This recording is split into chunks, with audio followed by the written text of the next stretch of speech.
नमस्कार दोस्तों, मैं हूं नवदीप सेतिया और आप देख रहे हैं रिपब्लिक हरियाणा।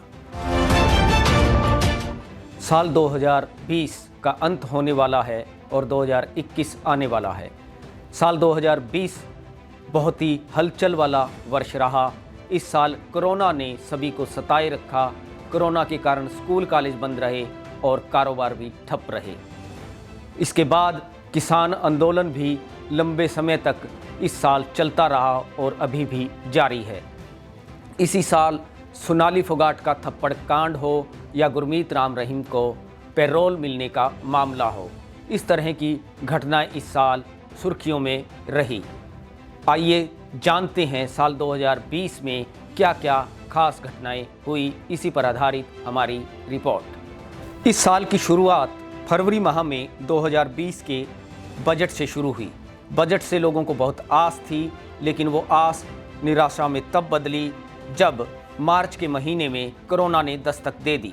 कोरोना ने पूरे कारोबार पर लगाम लगा दी। यही नहीं, रेल और बसों के पहिए थम गए और साथ ही स्कूल व कॉलेजों पर भी ताले लटक गए।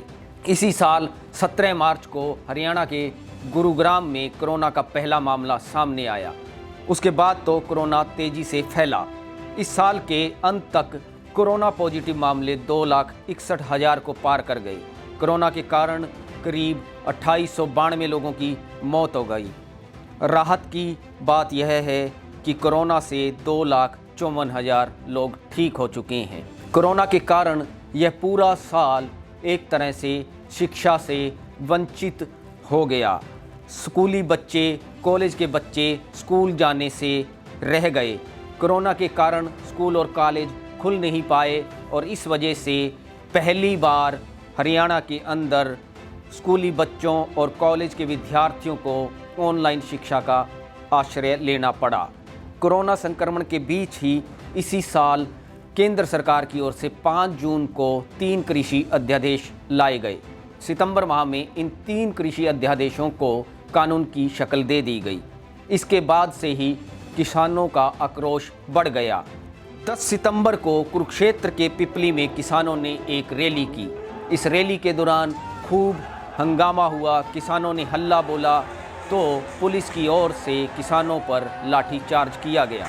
इसके बाद किसानों का रोष और अधिक बढ़ गया। हरियाणा के अलग अलग हिस्सों में किसानों ने धरने लगाने शुरू कर दिए। इसी कड़ी में 20 सितंबर को किसानों ने हरियाणा के तमाम नेशनल हाईवे जाम कर दिए। 6 अक्टूबर को सिरसा में किसानों ने एक बड़ी किसान रैली की। इस किसान रैली में हरियाणा के अलावा पंजाब की किसान जत्थेबंदियों व पंजाब के कलाकारों ने शिरकत की। इसी दिन सिरसा में किसानों ने उप मुख्यमंत्री दुष्यंत चौटाला की कोठी का घेराव करने की रणनीति बनाई। पुलिस की ओर से दुष्यंत चौटाला की कोठी की ओर जाने वाले रास्तों को पूरी तरह से सील कर दिया। जब किसानों की भीड़ कोठी की तरफ बढ़ने लगी तो पुलिस की ओर से किसानों पर आंसू गैस और वाटर कैनन का इस्तेमाल किया गया। 7 अक्टूबर को किसानों को सिरसा में हिरासत में लिया गया और इसके बाद किसान सिरसा के शहीद भगत सिंह स्टेडियम के बाहर पड़ाव लगाकर बैठ गए। इसी साल नवंबर माह के अंत में हरियाणा से हजारों किसानों ने दिल्ली की ओर कूच किया। अभी भी दिल्ली के बॉर्डर इलाकों, सिंघू बॉर्डर, गाजीपुर बॉर्डर, टिकरी बॉर्डर सहित कई सीमांत इलाकों में किसानों ने डेरा डाला हुआ है और किसानों का यह आंदोलन अभी भी जारी है। किसानों के आंदोलन के अलावा एक और ख़ास घटना इस साल सुर्खियों में रही। इस साल टिकटॉक स्टार एवं भाजपा लीडर सोनाली फोगाट का थप्पड़ कांड भी चर्चा में रहा। हिसार के बालसमंद मार्केट कमेटी के सचिव रह चुके सुल्तान सिंह के साथ सोनाली फोगाट की नोक-झोंक हुई। इसी साल 5 जून को सोनाली फोगाट का सुल्तान सिंह को सैंडल से पिटाई करता हुआ वीडियो सोशल मीडिया पर खूब वायरल हुआ।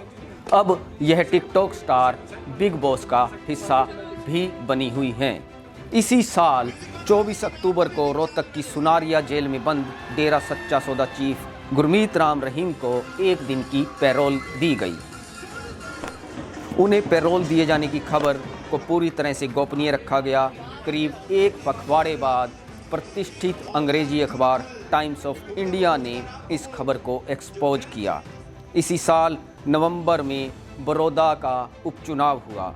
कांग्रेस के इंदु राज नरवाल ने इस उपचुनाव में भारतीय जनता पार्टी के उम्मीदवार योगेश्वर दत्त को करीब 10,500 वोटों से हराया। कुल मिलाकर यह पूरा साल कोरोना, किसान आंदोलन और विवादित घटनाओं से भरा हुआ रहा। पूरे साल लोगों को बहुत ही परेशानियों का सामना करना पड़ा। पहली बार सड़कों पर मास्क पहने हुए भीड़ नजर आई। लोगों को मार्च के महीने में लॉकडाउन का भी सामना करना पड़ा। काफ़ी दिनों तक रेलवे बसों के पहिए थमे रहे। इस वजह से कारोबार पर भी असर पड़ा। खासकर मंझोले व छोटे दुकानदारों की दुकानदारी भी चौपट हो गई। कोरोना ने पूरे साल प्रदेश की अर्थव्यवस्था को हिलाकर रख दिया। यही वजह है कि लोग नए साल से बहुत उम्मीदें लगाकर बैठे हैं और रिपब्लिक हरियाणा भी यही कामना करता है कि आने वाला वर्ष लोगों के लिए एक नई उम्मीद की किरण लेकर आए।